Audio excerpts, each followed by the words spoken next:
Halo semuanya, saya mahasiswa Institut Keguruan dan Teknologi Dalam TUKA, program studi pendidikan matematika semester 4. Video kali ini saya mau menjelaskan tentang tipe data dan operasi input serta output data menggunakan aplikasi Turbo Pascal.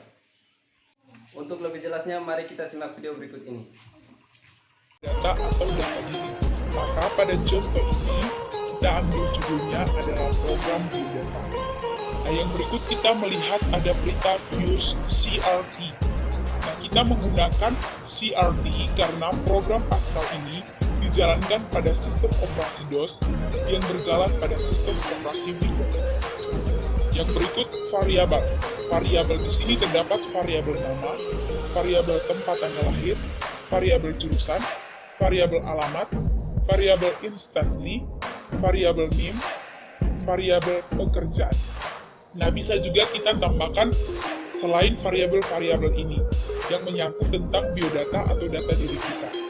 Oleh karena itu, kita menggunakan tipe data string, di mana tipe data string merupakan tipe data yang bisa menampung banyak karakter sekaligus.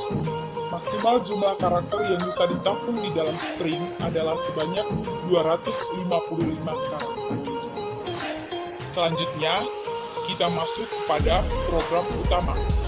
Nah, program utama ini diawali dengan kata begin dan diakhiri dengan kata end. Nah, di sini juga kita melihat ada perintah ini. Nah, perintah ini merupakan singkatan dari clear screen, yang mana digunakan untuk menghapus output dari kode program sebelumnya atau terjadi kesalahan pada program tersebut. Yang berikut, kita juga menggunakan perintah writeline. Nah, perintah writeline dengan tujuan statement yang diinput tidak terletak pada satu baris yang sama. Jadi kita bisa melihat di sini. Di sini ada statement Odilia Pradaholo. Nah, ini merupakan variabel nama.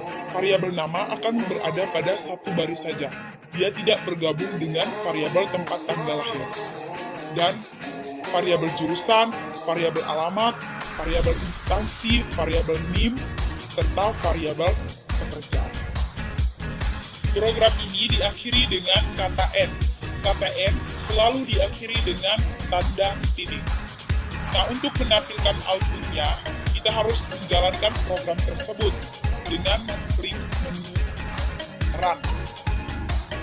Setelah mengklik menu Run, kita masuk ke menu Debug.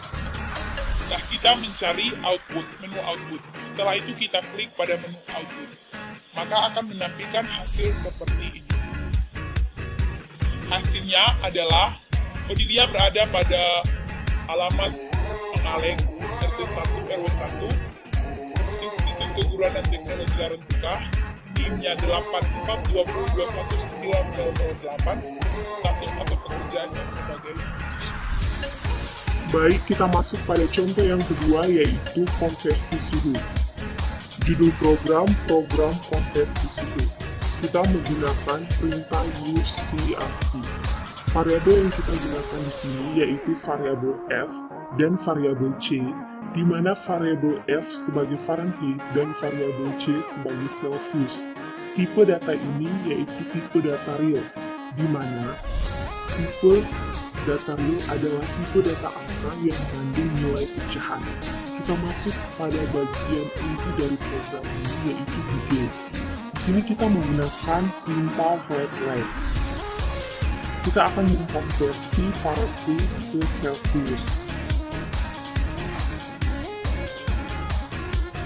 Kemudian kita masukkan rumus.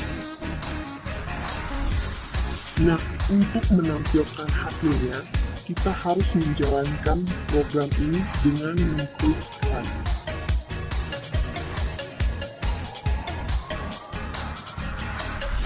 Kemudian kita masukkan suhu dalam Fahrenheit.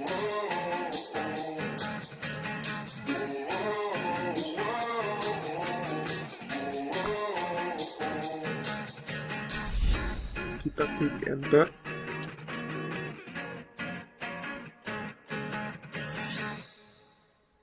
Output. Sehingga hasilnya Suhu dalam Celcius adalah 43,89.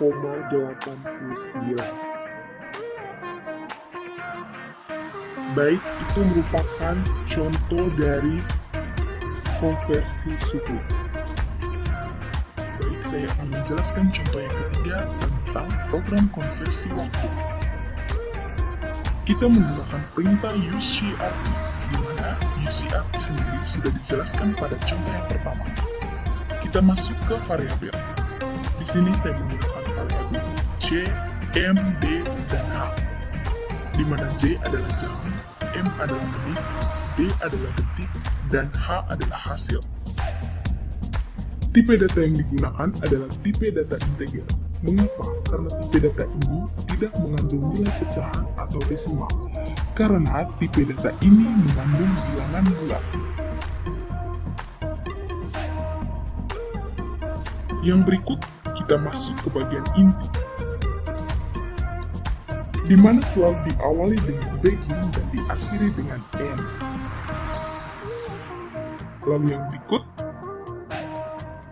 kita menggunakan perintah write-learn dengan tujuan statement yang di-input tidak terletak pada baris yang sama.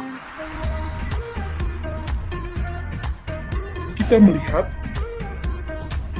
di write-learn yang pertama, kita menginput konversi waktu. Lalu yang berikut, kita melihat write-learn dengan memasukkan jumlah jam. Write-learn yang berikut memasukkan jumlah menit. Write-learn yang berikut memasukkan jumlah detik. Di sini, kita melihat variabel H, di mana variabel H merupakan hasil. J kali 3600 ditambah M kali 60 ditambah D. Mengapa J kali 3600? Karena 1 jam sama dengan 3600 detik. M kali 60, mengapa dikali 60? Karena 1 menit sama dengan 60 detik. Yang berikut write-learn hasil konversi. Jadi hasil konversi ini kita alihkan ke detik atau ke satuan detik. Untuk mengakhiri program ini, kita menggunakan N.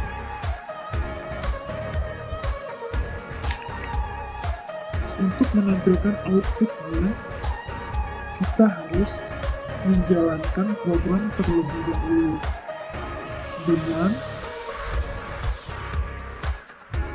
mengklik menu Run,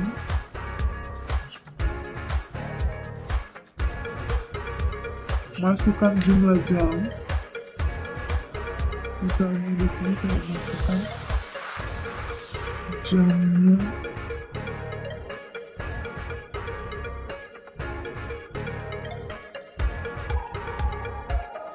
23.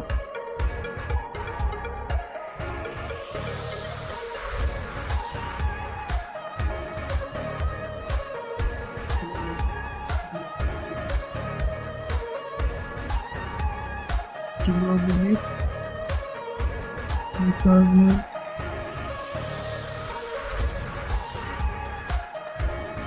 120.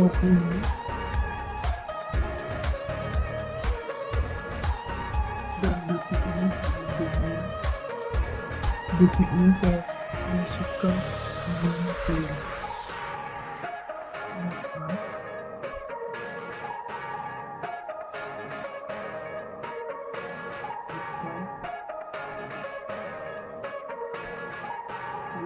Maka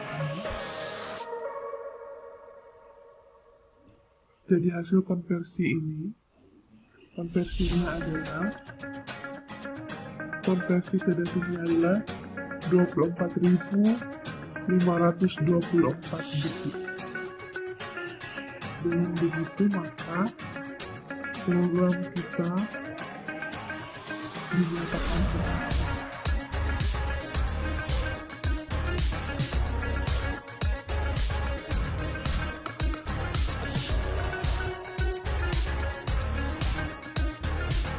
Baiklah, kita akan masuk pada contoh soal yang keempat. Judul program di sini yaitu program menukar nilai. Lalu variabel yang akan kita gunakan yaitu variabel A, variabel B, dan variabel C. Namun perlu diingat bahwa variabel-variabel ini tidak terbatas dan bisa kita ganti dengan variabel-variabel yang lain. Lalu di sini kita melihat tipe datanya adalah tipe data integral.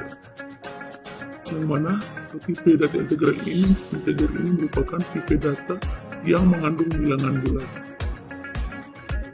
Yang berikutnya kita masuk pada program utama. Program utama selalu diawali dengan kata begin dan diakhiri dengan kata end. Nah, dalam program utama ini kita akan menginput statement atau kode-kode yang akan dijalankan. Nah, untuk menginputnya kita menggunakan perintah writeLine. Nah, kenapa kita menggunakan perintah writeLine? Karena dengan menggunakan perintah writeLine ini, maka dengan otomatis tulisan tidak akan terletak pada satu baris yang sama.